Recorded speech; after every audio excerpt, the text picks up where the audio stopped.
Ngiting kabayo itong si Tanggol ngayon dahil siya'y makalaya na. Pero samantalang si Rigor at David, sila naman ang problemado.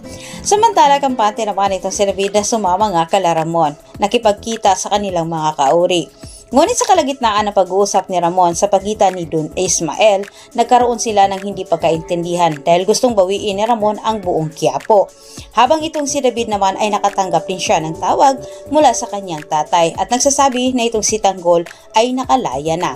Habang si Ramon naman ay nakipag-away dito kay Don Ismael, itong si David ay hindi rin maipinta ang kanyang mukha. Hindi niya alam kung ano ang kanyang gagawin.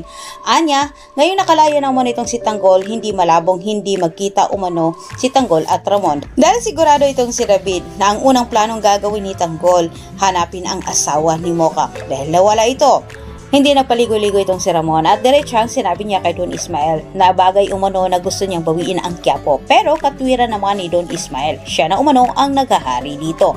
Ngunit ayaw pumayag ni Ramon at ayaw din niyang magpatalo at tanging naisip niyang paraan para tuluyang makabalik siya sa kanyang paghari sa Quiapo ang tapusin ang buhay ni Don Ismael sa harap ng kanilang mga kauri.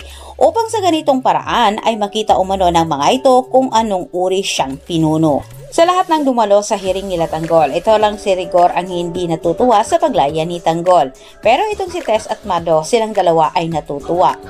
Sa kabilang banda, hindi nakapaghintay itong si David na makauwi sa kanilang mansyon. Agad niyang itinawag kay Olga at bibinalita niya na itong si Tanggol ay nakalaya na.